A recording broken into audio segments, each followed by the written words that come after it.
What is pallet and what is its origin? When entering a company's stock, it is almost inevitable to come across certain structures like wooden pallets.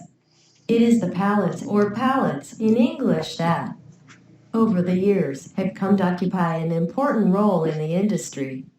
With this solution, it is possible to use forklifts or pallet trucks to transport heavier loads and thus be an ally of productivity for facilitating logistics. Pallets can be made of wood, plastic, or metal. But do you know the origin of this important accessory? Check with us below. The history of pallets. There is no precise historical record of the start of use of the pallets. We know, however, that it has always been present in commercial activities.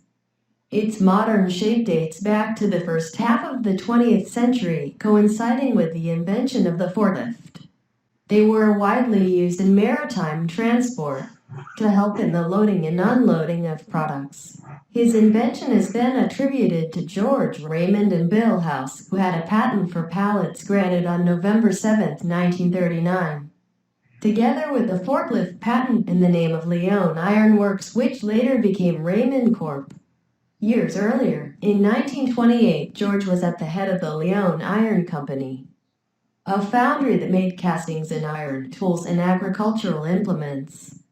By identifying a change in the market which would lead to the disappearance of his activities, George promoted a change in the company's activities. Then she started to dedicate herself from then on to material handling equipment, especially skids.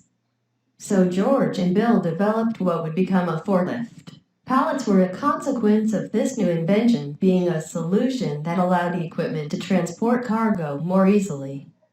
The forks of the forklift fitted the openings of the pallets in order to allow to lift the load placed on it. The popularization of the use of the solution began during the Second World War, when the American Army used it to exhaustion. It is worth noting that Raymond and House have not claimed any royalties on wooden pallets since the patent was granted. After the conflict, the wooden structure started to be adopted in Europe, especially by companies linked to the railway model. In 1964, in the United States of America, an intensive standardization program was started in order to satisfy most economic activities.